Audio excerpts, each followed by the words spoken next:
नमस्कार साथियों, NMF news देख रहे हैं आप। आपके साथ मैं हूं अनुपम प्रसून। बीजेपी के एक बहुत बड़े लीडर हैं दक्षिण भारत के, बंदी संजय कुमार। केंद्र में मंत्री भी हैं, मोदी सरकार के बहुत तेज तर्रार मंत्रियों में गिने जाते हैं और दक्षिण भारत में बीजेपी के एक बहुत उभरते हुए चेहरे भी माने जाते हैं। उनका एक ऐसा बयान आया जिसने सबको हैरान कर दिया, चौंका कर रख दिया। उनका आरोप है कि जो तिरुमला तिरुपति मंदिर है वहाँ पर देवस्थानम बोर्ड में कुछ गैर हिंदू एंट्री कर गए हैं। उनका आरोप है कि ये 1-2 की संख्या में नहीं है, ये 1000 से ज़्यादा की संख्या में हैं। और इनका काम क्या होता है, ये गैर हिंदू क्यों आ रहे हैं। उन्होंने जो इस पर सवाल उठाया वो और भी ज़्यादा गंभीर हो जाता है।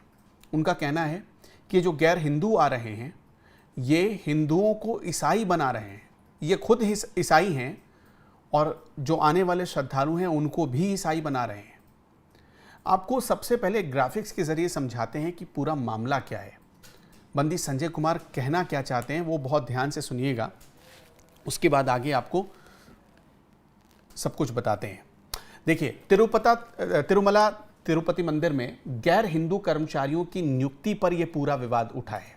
ये ज़्यादातर ईसाई हैं और ये एक ऐसा मंदिर है जो भारत का सबसे बड़ा मंदिरों या धार्मिक स्थलों में से एक माना जाता है और यहाँ पर उत्तर भारत से भी लाखों की तादाद में लोग हर साल जाते हैं। आज करीब 1000 से ज़्यादा गैर हिंदू बिना आस्था के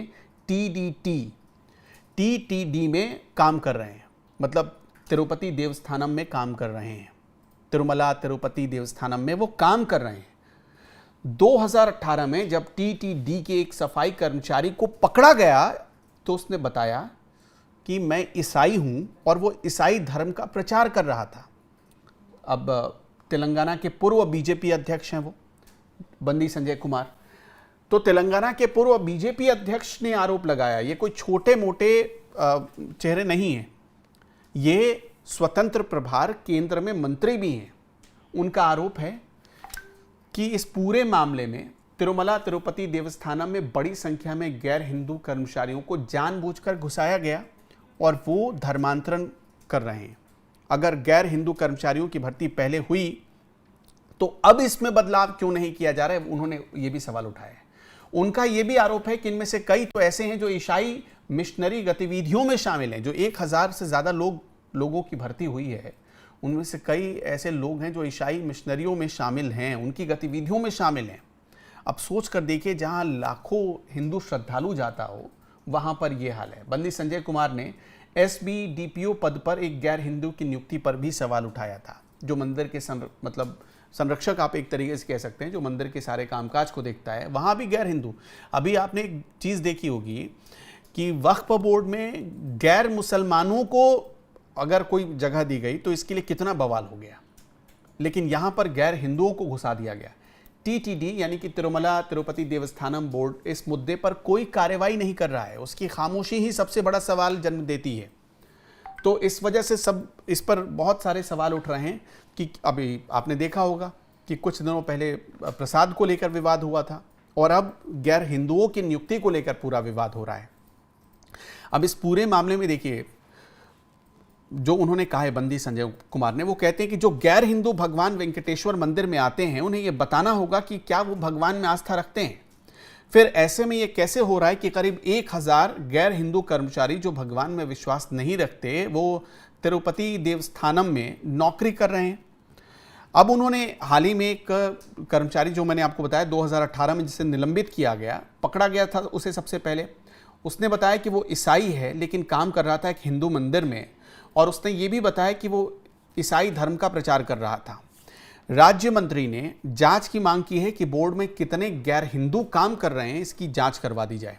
उन्होंने कहा है कि हिंदू श्रद्धालुओं में गंभीर चिंता के बावजूद अभी तक जांच शुरू नहीं की जा रही है।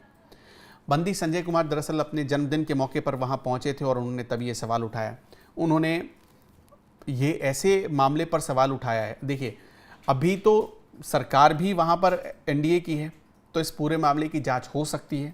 तो बंदी संजय कुमार इसलिए भी आवाज़ उठा रहे हैं कि अगर इसी बहाने जांच हो जाए तो कम से कम ये साफ हो जाएगा कि जो तिरुपति मंदिर में काम करने वाले कर्मचारी हैं उनकी आस्था भगवान के प्रति है, उनकी आस्था होनी चाहिए, चाहे वो किसी धर्म की हो। उनका उनके सवाल उठाने को कतई इस नज़रिए से नहीं देखा जाना चाहिए कि उन्होंने ये कहा कि गैर ईसाइयों को भगा दो। नहीं, आप किसी भी धर्म के हो, लेकिन सबसे पहले आपको ये बताना तो पड़ेगा ना कि आप काम जिन भगवान के लिए कर रहे हैं उनमें आपकी आस्था है या नहीं है। कुछ लोग तो झूठ बोलकर, जैसे आपने देखा कि 2018 में जो कर्मचारी पकड़ा गया वो आया था हिंदू बनकर, बाद में जब वो ईसाई धर्म का प्रचार कर रहा था उसे पकड़ा गया, और जब पकड़ा गया तब उसने बताया कि मैं ईसाई हूं। अब एक हिंदू मंदिर में कोई आता है, आने के बाद वो हिंदू श्रद्धालु को ही कहने लगता है कि भाई आप अपना धर्म परिवर्तन कर लो, तो ये कैसा रहेगा? क्या ये ठीक है? क्या इसका विरोध नहीं होना चाहिए? इस पर सवाल नहीं उठना चाहिए? अब इस पूरे मामले में जो देवस्थानम बोर्ड है उसको भी कटघरे में खड़ा किया गया है। बंदी संजय कुमार ने कहा कि बोर्ड इस पर तो ध्यान ही नहीं दे रहा है। सबसे पहले तो आवाज़ उसको उठानी चाहिए थी, लेकिन वो आवाज़ नहीं उठा रहा है। प्रसाद का विवाद तो आपको पता ही है। खैर ये अलग बात है कि मामला कोर्ट गया और उसके बाद क्या हुआ ये पूरी सब लोग जानता है, लेकिन अब ये बड़ा एक सीरियस इशू हो सकता है। अब आपने देखा होगा कि हाल ही में उत्तराखंड में कार्रवाई करनी पड़ी, ऑपरेशन कालनेमी चलाना पड़ा, तो क्या पता चला कि वहाँ पर कई ऐसे लोग थे जो बाबा बनकर घूम रहे थे, मंदिरों में पूजा पाठ कर रहे थे, और पता चला वो बांग्लादेशी मुसलमान हैं, बांग्लादेश से आए हैं। तो हिंदू धार्मिक स्थलों को इसी तरह से टारगेट किया जा रहा है, और बंदी संजय कुमार का सवाल उठाने का मतलब ही यही है। हालांकि उन्होंने एक बात तो साफ कह दिया है कि जो भी धर्म के लोग हों, अगर वो मान लीजिए गैर हिंदू ही हों, तो कम से कम उनको ये साबित करना पड़ेगा कि उनकी आस्था है, तभी वो मन से सेवा कर रहे हैं। और नौकरी नाम की तो कोई चीज़ होती नहीं है। आप तो भगवान की सेवा के लिए आते हैं, लेकिन आपकी कुछ ज़रूरतें हैं, उनको पूरा करने के लिए कुछ आपको सैलरी मिलती है। तो उसको देखते हुए ही बंदी संजय कुमार ने सवाल उठाया है। खैर, ये जो हिंदू मंदिरों में आजकल ये सब जो काम हो रहा है, गैर हिंदुओं का प्रवेश हो गया। और एक छोटी सी बात बताइए, अभी वक्फ बोर्ड में जो नया संशोधन हुआ था उसमें सरकार ने कह दिया कि एक बॉडी के एक लेवल पर, मतलब जो पूरा स्ट्रक्चर बनाया जाएगा वक्फ बोर्ड का नए कानून के हिसाब से, उसमें कुछ गैर हिंदू रहेंगे, वो शायद 1 या 2 गैर हिंदू रहेंगे। उसके लिए कितना बवाल हो गया, उसके लिए कोर्ट तक, सुप्रीम कोर्ट तक में बहस हुई। लेकिन हिंदू मंदिर में एक गैर हिंदू आता है और वो खुलेआम घूम घूम कर चोरी छिपे भी लोगों को कहता है कि आप अपने धर्म का परिवर्तन कर लीजिए, दूसरा धर्म अपना लीजिए, ये धर्म ठीक नहीं है, तो इस पर कोई बोलने वाला नहीं है। सबसे हैरान करने वाली बात यह है। खैर, आपका दोस्तों क्या कहना है, कैसे इसे रोका जाए, क्या कार्रवाई होनी चाहिए, हमें कमेंट बॉक्स में ज़रूर बताइएगा।